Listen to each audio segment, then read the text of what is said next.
10 commandments of safety driving. First, I will not drive when drunk, nor drowsy, nor fatigued.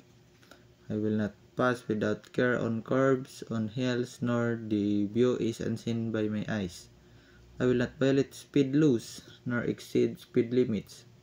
I do not disobey highway signs and traffic signals.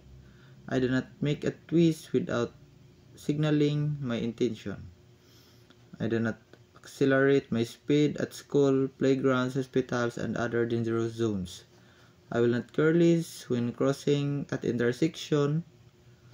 I do not glare my headlights on approaching cars at night. I will slow down when twilight comes and unsafe road conditions are before me. I will be courteous and respectful of the right of every drivers and pedestrians. Self-traveler 10 commandments. Thou shalt not gaze at the phone. Thou shalt not throw trash out of the window.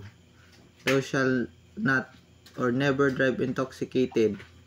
Thou shalt not take it any chances. Thou shalt buckle up the kids. Thou shalt not drive on the bright. Thou shalt not drive with one light or with faulty lights. Thou shalt adhere to the speed limit. Thou shalt keep the distance. Thou shalt practice patience. 10 commandments of traffic form. First, keep right. Second, observe the road courtesy. Third, prohibited parking. 4. If in doubt, do not overtake. 5. The bus stop rule lining up on the bus stop zone. 6. Rule to prevent or untangle traffic jams. 7.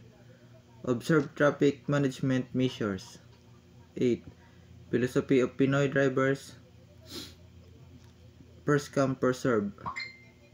9. On pedestrians. 10. Remember the international driving safety reminders.